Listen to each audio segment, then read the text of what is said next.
Selamat pagi siswa-siswi SMA Gembala Baik tahun pelajaran 2020-2021 yang saya sayangi. Selamat berjumpa di sesi cara belajar efektif dan efisien. Apa kabar kita semua? Ibu berharap kita semua selalu sehat dan selalu terbebas dari bang COVID yang sekarang ini sedang bergentayangan. Amin. Pada saat ini sudah layak dan sepantasnya kita memanjatkan puji dan syukur kepada Tuhan Yang Maha Kuasa karena berkat campur tangannya lah bahwa video ini dapat dibuat. Baik anak-anak sekalian, sekarang Ibu mau memperkenalkan diri.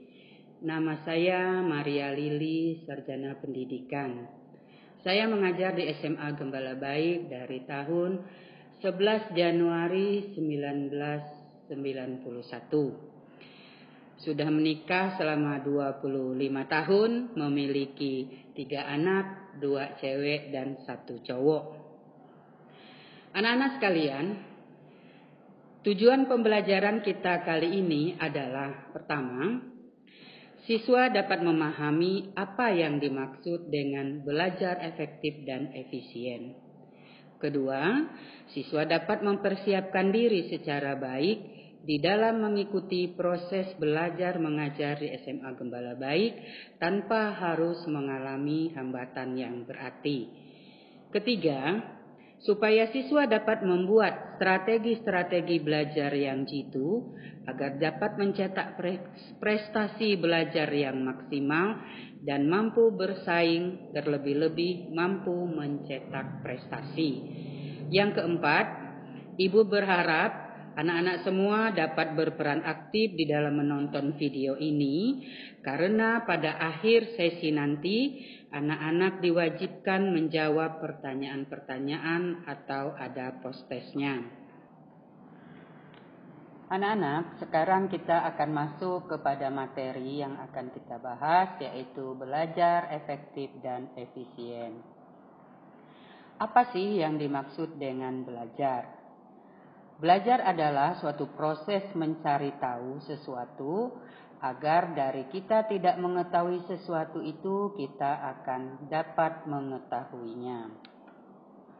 Proses belajar tidak serta-merta terjadi, melainkan ditentukan oleh banyak faktor, yakni faktor diri sendiri, faktor di luar diri, serta faktor pendekatan belajar yang digunakan.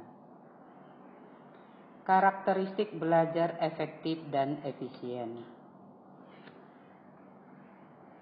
Karakteristik dari belajar efektif dan efisien adalah terjadinya perubahan-perubahan dalam belajar yang menghasilkan sesuatu. Misalnya, dari Anda tidak tahu sesuatu, Anda mengetahuinya. Oh, Anda tidak tahu bagaimana cara membuat kopi, tapi pada akhirnya setelah terjadi pembelajaran dalam dirimu, kamu akan bisa membuat secangkir kopi. Itu misalnya. Dan ciri-ciri khas dalam perubahan belajar itu meliputi 1. Perubahan yang disengaja atau intensional. Nah, itu berarti kita memang sengaja mencari ilmu itu sehingga dengan demikian ilmu itu akan berguna untuk dirimu di kemudian hari. Berikutnya, positif dan aktif atau bermanfaat atas hasil usaha. Jadi hal-hal yang kita pelajari itu haruslah hal-hal yang positif. Dan kita pun harus aktif di dalam menggali ilmu tersebut. Berikutnya, efektif dan fungsional. Berikut, berpengaruh dan mendorong timbulnya perubahan baru. Manifestasi atau perwujudan dari belajar nampak dalam 1. Kebiasaan, 2. Keterampilan, 3. Pengamatan, 4. Berpikir asosiatif dan menambah daya ingat. Berikutnya berpikir rasional dan kritis. Lanjut, menghindari hal-hal yang mubazir. Yang dimaksud dengan belajar efektif dan efisien adalah belajar dikatakan efektif dan efisien apabila hasil yang dicapai atau diperoleh seimbang dengan usaha belajar yang dilakukan. Di sini terdapat unsur rencana, ketepatgunaan, serta kemajuan. Sebagai contoh, usaha-usaha belajar. Dilihat dari efisien sudut belajar, usaha belajar adalah Budi, Aldi, dan Ayu. Ketiga pribadi ini sama-sama berusaha belajar, sehingga pada akhirnya mereka bisa meraih prestasi di dalam belajar. Di mana letak efisiensi usaha belajar mereka? Budi belajar mati-matian, Aldi juga. Maka dia dapat memperoleh prestasi belajar.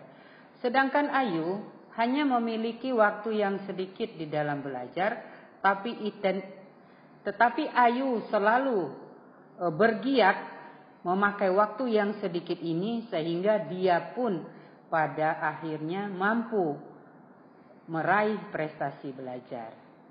Nah, letak efisiensi dari sudut usaha belajar itu adalah Ayu lebih efisien. Kenapa? Dari waktu yang sedikit dia punya, dia mampu meraih prestasi belajar. Nah, jadi metode di atas memperlihatkan kepada kita bahwa usaha Ayu lebih efisien dari Aldi dan Budi. Karena dengan usaha yang minim dapat mencapai hasil belajar yang sama tingginya dengan prestasi Aldi dan Budi. Padahal Aldi dan Budi telah berusaha lebih keras daripada Ayu. Selanjutnya, sebuah kegiatan belajar dapat pula dikatakan efisien apabila dengan belajar tertentu memberikan prestasi belajar tertinggi. Untuk lebih jelasnya, perhatikan model berikut.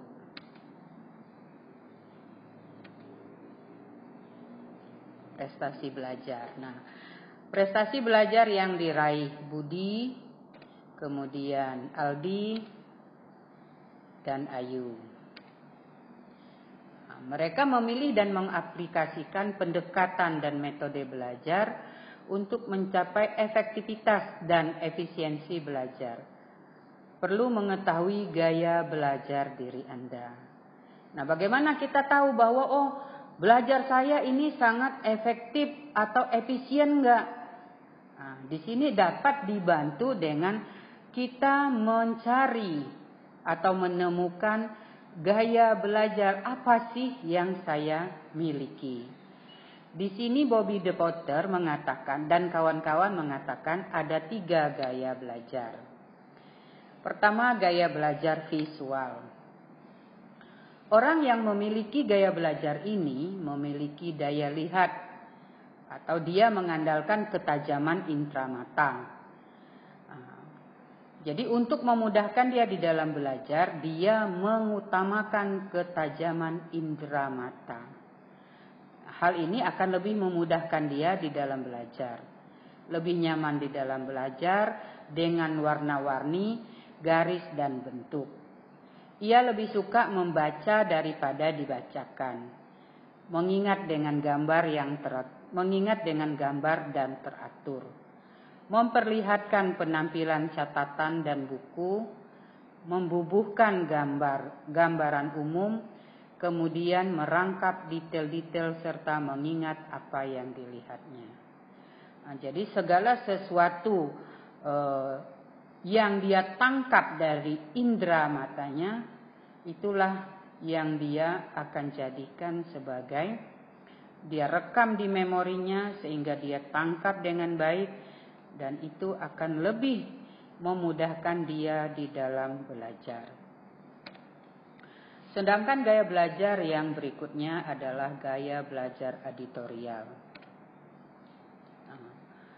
Orang yang memiliki gaya belajar ini lebih mudah belajar dengan mendengarkan, berusaha menggerakkan bibir serta membaca, berbicara dengan pola berirama, namun perhatiannya mudah terpencar atau mudah pecah, berdialog secara internal dan eksternal.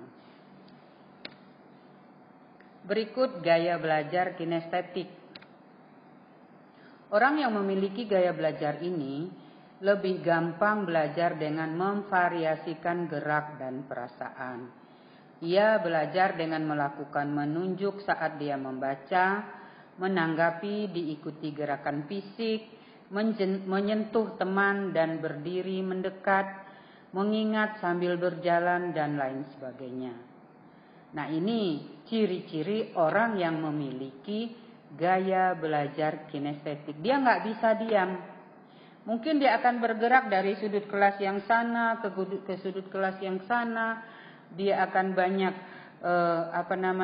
menyentuh orang yang diajaknya berdialog. Nah, itulah gaya belajar orang kinestetik. Sekarang bagaimana strategi belajar efektif dan efisien?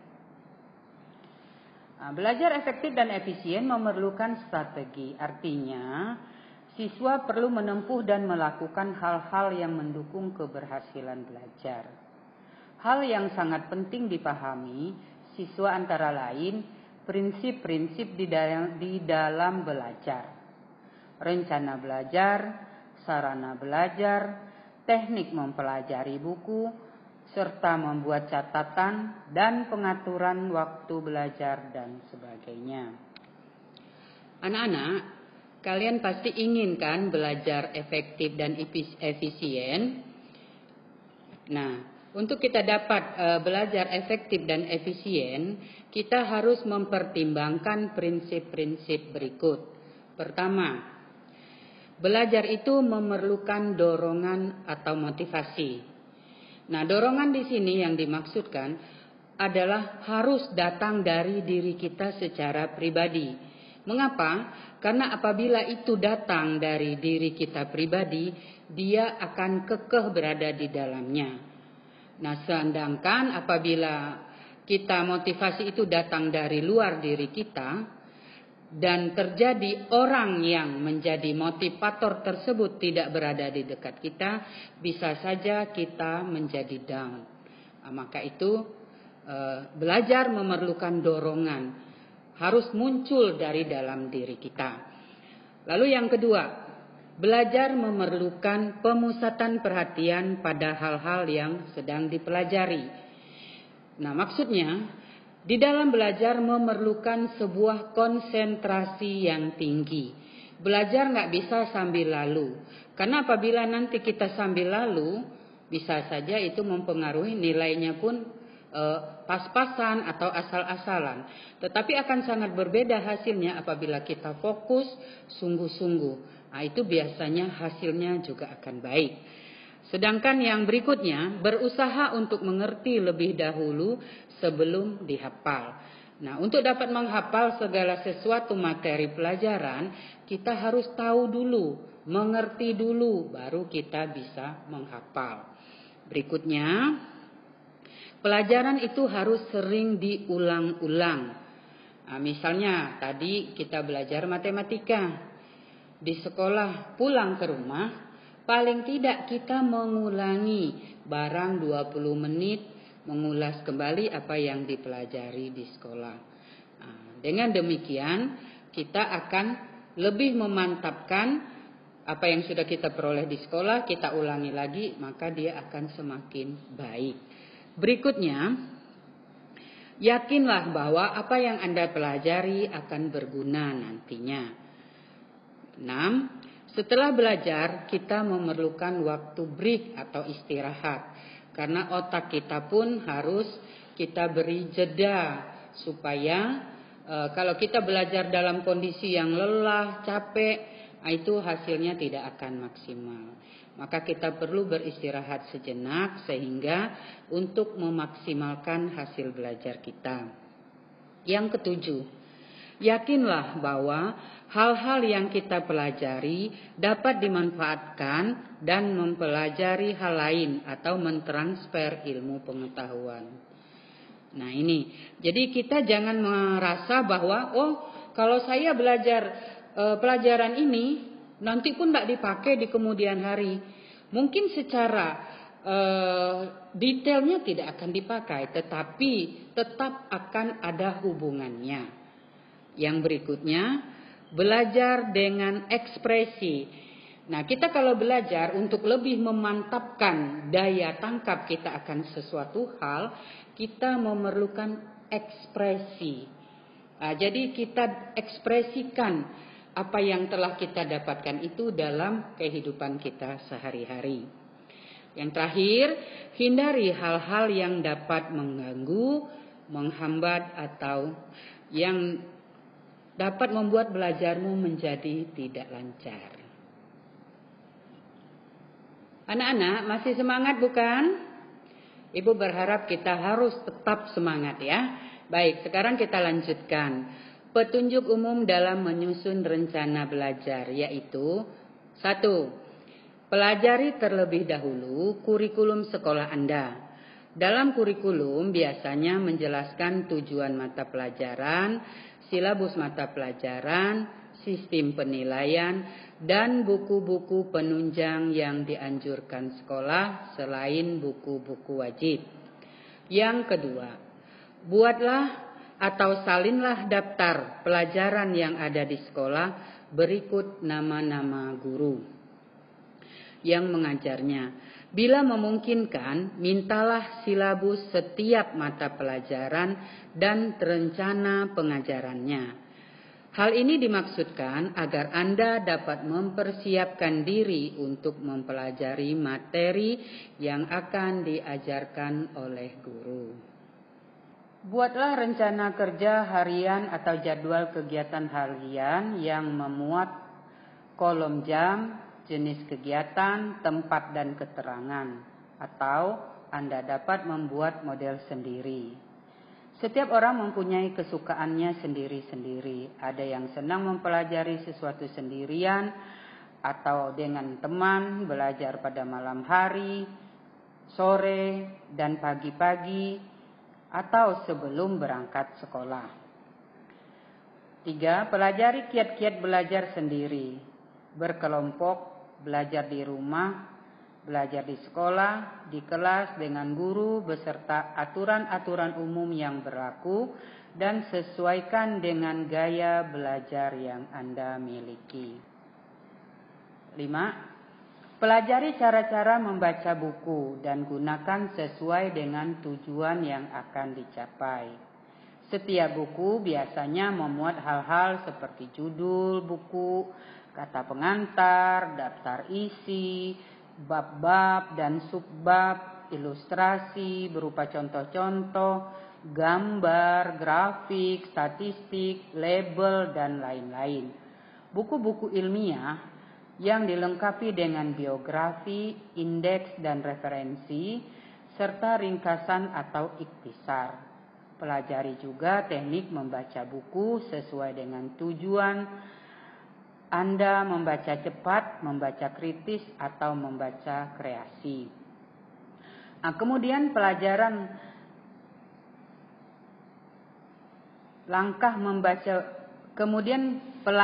langkah membaca buku teks pokok atau pokok seperti persiapan sebelum membaca secara keseluruhan, membaca secara rinci bagian demi bagian, dan menggarisbawahi hal-hal yang perlu diingat atau perlu dihafal. 6. Pelajari teknik membuat catatan dalam mengikuti pelajaran di kelas atau membaca buku, berdiskusi, praktek, dan kunjungan lapangan. 7. Tetapkan juga target nilai yang akan kamu capai dalam setiap mata pelajaran. Ini sangat bermanfaat untuk meningkatkan motivasi belajar serta mengontrol intensitas belajar sehari-hari. Nah, sekarang anak-anak yang terakhir, kebiasaan-kebiasaan belajar. Belajar itu melibatkan perubahan. Perubahan yang dimaksud adalah perubahan yang terjadi ketika kita belajar mempunyai aspek-aspek arahan atau arah cita-cita kehidupan kita akan memperkuat daya belajar kita atau daya juang kita. Misalnya, saya ingin menjadi seorang peneliti. Kalau saya bermalas-malasan, tidak punya impian ke depannya, tentu belajar itu tidak akan menjadi maksimal. Menjadi seorang peneliti itu akan bisa menjadi impian belaka. Nah, maka harus ada arah kemana kita akan pergi. Dan itu harus kita perkuat dengan perjuangan dalam belajar. Nah, yang berikutnya, perubahan yang terjadi setelah kita belajar sesuatu antara lain adalah dalam hal pengetahuan, perasaan dan tingkah laku atau perbuatan kita. Pengetahuan kita dari tidak tahu kita menjadi tahu, menjadi berkembang, menjadi pintar. Nah, sedangkan perasaan dan tingkah laku, mungkin dulu kita tidak mandiri, manja, kolokan, kita akan berubah. Belajar itu tidak perlu disuruh-suruh lagi, tetapi dengan sendirinya kita dengan sendirinya kita timbul kesadarannya. Itu perubahan, kira-kira perubahan yang terjadi setelah seseorang mengalami atau pelajaran yang sudah meresap ke dalam dirinya akan merubah perilakunya. Nah, dan yang terakhir, bila perubahan-perubahan tersebut sangat diharapkan oleh si pelaku, maka belajar akan jadi sesuatu kebiasaan dan merupakan suatu kebutuhan. Jadi bukan lagi sesuatu kewajiban, tapi merupakan suatu kebutuhan. Jadi baik anak-anak, begitulah belajar efektif dan efisien yang bisa Ibu sampaikan. Semoga apa yang telah Ibu sampaikan dapat kalian petik hikmahnya dan dapat nantinya kalian praktekkan di dalam keseharianmu dan kalian dapat memperoleh prestasi belajar yang tinggi selama Anda belajar di SMA Gembala Baik. Demikianlah sisi ini saya akhiri. Atas kerjasama kita semua, Ibu ucapkan terima kasih. Sekali lagi Ibu ingatkan, jangan lupa post-testnya dijawab. Lalu kemudian dengan demikian Anda bisa melihat seberapa jauh Anda nanti memahami materi yang telah Ibu jelaskan. Terima kasih, Tuhan memberkati.